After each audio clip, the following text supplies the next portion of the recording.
बिस्मिल्लाहिर्रहमानिर्रहीम। अस्सलाम वालेकुम। क्यूस्ट न्यूज़ के साथ मैं हुसैना हुसैन। चलते हैं खबर की जानिब। IMF मुज़ाकरात, बिजली बिलों पर GST ख़त्म करने की तजवीज़ मुस्तरद। ज़राए के मुताबिक IMF ने सनती और ज़रूरी शोबे के लिए मौसम सरमा की रिलीफ पैकेज को पूरे माली साल तक तोज़ी की इजाज़त से भी इनकार कर दिया है।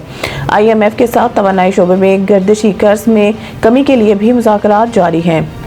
IMF को ब्रीफिंग दी गई कि गर्दिशी कर्जे पर काबू पाने के लिए कमर्शियल बैंकों से 1250 अरब रुपए कर्ज लिया जाएगा और ये कर्जा 10.8% शरह सूद पर लिया जाएगा, जिस पर मुआहदा तय पाया गया। अगले बजट में तनख्वाहदार तबके पर भी टैक्सों का बोझ कम करने की तजवीज़ है। रिटेल समेत मुख्तलिफ शोबों से 250 अरब रुपए टैक्स वसूली का प्लान है। ताजर दोस्त स्कीम और कंप्लायंस रिस्क मैनेजमेंट समेत इंतजामी इक़दाम से टैक्स जमा होगा। ताहम तमाम इक़दाम की हतमी मंजूरी IMF से ली जाएगी। ज़राए के मुताबिक रियल एस्टेट, प्रॉपर्टी, मशरूबात और तंबाकू सेक्टर को रिलीफ देने की तजवीज़ है।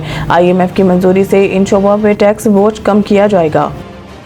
सोशल मीडिया पर मनफी प्रोपेगेंडा, JIT का PTI क़यादत को तलबी का notice. Inspector general IG Islamabad Syed Ali Nasir Rizvi की सरबराही में कायम JIT ने सोशल मीडिया में मनफी प्रोपेगेंडे पर तहकीकात के लिए गौहर अली खान, सलमान अकरम राजा, रऊफ हसन, सैयद फिरदौस, शमीम नकवी, मोहम्मद खालिद खुर्शीद खान, मियां मोहम्मद असलम इकबाल, हमाद अजहर, ऑन अब्बास, आलिया हमजा मलिक, मोहम्मद शहबाज शबीर, वकास अकरम, कमल शोजब, तैमूर सलीम खान, असद कैसर और शाह फरमान को नोटिस जारी कर दिया है।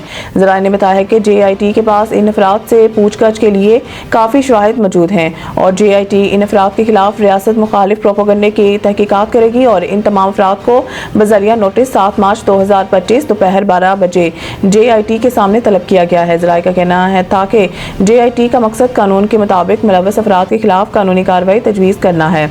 नोटिस में इन तमाम अफराद को मतनबा किया गया कि इस मामले पर अपनी पोजीशन की वजाहत करें। टडाप करप्शन केस, यूसुफ रज़ा गिलानी 3 मुकदमात में बाइज्जत बरी। टडाप करप्शन केस की समाअत वफाकी एंटी करप्शन कोर्ट कराची में हुई। चेयरमैन सेनेट यूसुफ रज़ा गिलानी अदालत में पेश हुए। जज ने दौरान समाअत यूसुफ रज़ा गिलानी से मुकालमा करते हुए कहा कि आपके खिलाफ 3 मुकदमात का फैसला है, जिस पर यूसुफ रज़ा गिलानी का कहना था कि जी पता है। अदालत ने इस्तफसार किया, आप किस जेल में जाना चाहेंगे, कराची, मुल्तान या इस्लामाबाद, जिस पर यूसुफ रज़ा गिलानी ने कहा था मुझे जेल से कोई डर नहीं, हमारे लिए जेल नई बात नहीं है, चाहे तो मुझे फांसी दे दें। चेयरमैन सेनेट के जवाब पर एंटी करप्शन अदालत के जज मुस्कुरा दिए। अदालत ने सवाल किया, आपको घर की जेल क्यों पसंद नहीं, जिस पर यूसुफ रज़ा गिलानी ने कहा मेरा आबाई घर मुल्तान है, फैमिली लाहौर और सेनेट ऑफिस इस्लामाबाद है। अदालत ने 3 मुकदमात का ट्रायल मुकम्मल होने के बाद यूसुफ गिलानी समेत 40 मुलज़मान को केस से बरी कर दिया।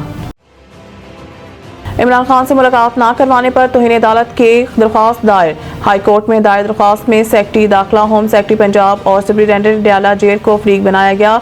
PTI रहनुमा शुएब एडवोकेट और दीगर वकला के ज़राए से दायर दरख्वास्त में मौक़िफ़ अख्तियार किया गया कि बतौर अपोजिशन लीडर और मुल्क की बड़ी सियासी जमात का नुमाइंदा होने के नाते इन्हें बानी PTI से कानूनी और पार्टी अमूर पर मुशावरत की ज़रूरत है। दरख्वास्त में मौक़िफ़ अख्तियार किया गया कि अदालत ने 22 नवंबर 2024 को मुलाकातों के लिए SOPs बनाने का हुक्म दिया था। ताहम अदालती अहकामात पर अमल के बावजूद मुलाकातों की इजाज़त नहीं दी जा रही।